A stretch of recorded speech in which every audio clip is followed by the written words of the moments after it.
Hi, I'm Tracy Blehm, the founder and director here at Lasya Healing Center. And today we're going to talk about, are you a reality junkie or a distraction diva?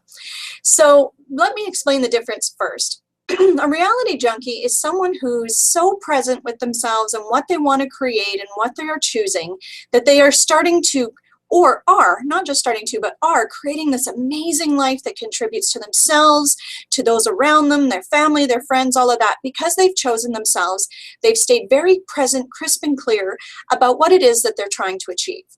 A distraction diva is someone who kind of sticks their nose in other people's businesses without being asked to. There's a lot of drama and trauma. They're jumping all over the place. They're avoiding things.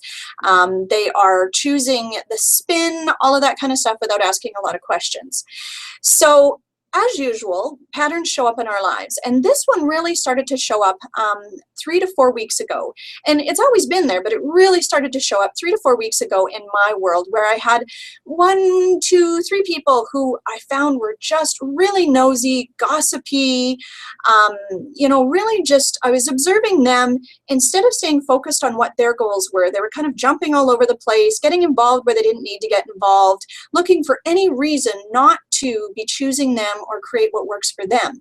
And it doesn't anger me, but it really annoys me. Like, it'll kind of chew, like in my spare mind gaps, it'll show up and start to chew. And so finally I sat down and took a good look at that and asked some questions, went out to, the community that I respect and posed a couple of questions there just to kind of get the juices bubbling and figure out why I was choosing that distraction and being a real diva about it, to prevent me from choosing and creating more. I have a lot of targets and goals. I do a lot of production. I do a lot of work that I love, but for some reason this was starting to chew up my mental space and my time.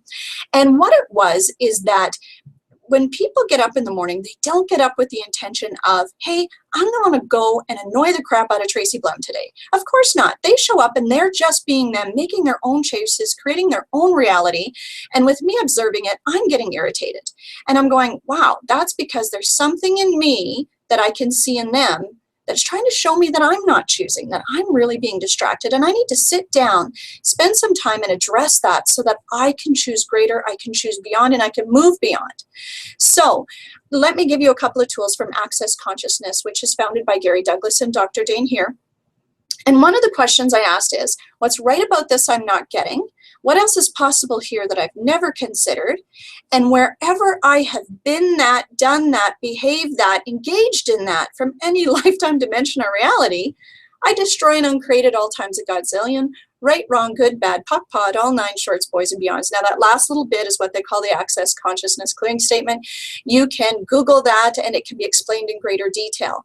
But really what came up for me was, I had in the past been a very nosy Nelly because I was bored and didn't have enough going on in my world that I was creating.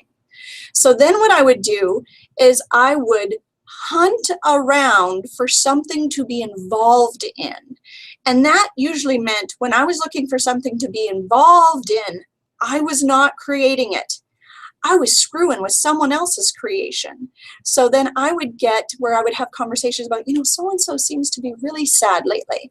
Well, if someone is choosing to be sad and not choosing to take action on it, that's their choice. And it really wasn't affecting me, but I would do I think it's affecting the business. It wasn't even my business. So how would I know what was going to affect someone else's business creation? It wasn't affecting my individual role. It wasn't affecting what I was creating within the business, nothing. It was, I was bored, but I didn't have the tools at the time to realize that I was bored. So then I would use that as a distraction, and then I would get all my job done because I'm one of those that needs to be running full tilt in order to feel fulfilled. I need to be doing 100 times more than most people in order to feel fulfilled because I enjoy working at that pace. So when I wasn't working at that pace and I wasn't creating more, then I would become the distraction diva and I'd get involved in other people's businesses, which was not part of my business. Now, what happens if you're the person who's working away, doing your business, and a distraction diva enters your world, and yes, men can be distraction divas as well, it's just a term. What that means is they're trying to engage you in their distraction, right? What are you doing here? What's going on? You know, I noticed so-and-so seems to be unhappy, or their cat's been sick, or blah, blah, blah. You can, if you engage with that, you become part of the party. You become part of the distraction, therefore distraction yourself. So what you want to do is you want to go, you know, truth, what's required here, and it's typically walk away or kindly disengage from them and say, you know what, I'm so sorry. I'm sure if they have an issue, you can tell them to come and address it with me, or that really isn't coming into play here. You know, it's not really required for us to have this conversation. Or if it comes in the form of, you know, Facebook messages, emails, and texts, you can really use your awareness to decide, do I need to engage with that or not? Because what you will do is you will re-educate people that if there's certain types of communications you don't engage with and certain ones that you do, that sometimes silence can be, and choosing beyond that can be a very way to powerfully engage with people. If they want to feel hurt, or, you know, they don't know why you're ignoring them, then again, that's another level of distraction. They're not using their awareness. It doesn't mean you have to stop using your awareness. So you know, that's just kind of how it works. Like, for example, I get anywhere from 25 to 30 private Facebook messages a day.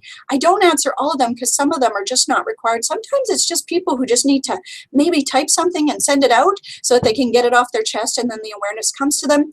If it's something bigger, then they can always contact me through a receptionist and book in, and then we can deal with it and address with it in a proper way where they're really willing to address and deal with it. So again, you know, am I being pulled by distractions here? Am I choosing distraction, or am I choosing creation?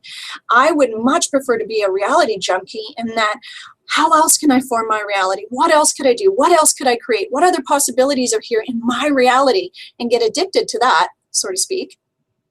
Then bumping along with every little drama, trauma, niggly thing that goes on with other people who don't want to change that for right now, that aspect is working for them. So what am I wanting to share with you today? One, where are you being irritated or tolerant or frustrated or angry at things? Two, what questions could you ask so that you can move past it and choose something greater?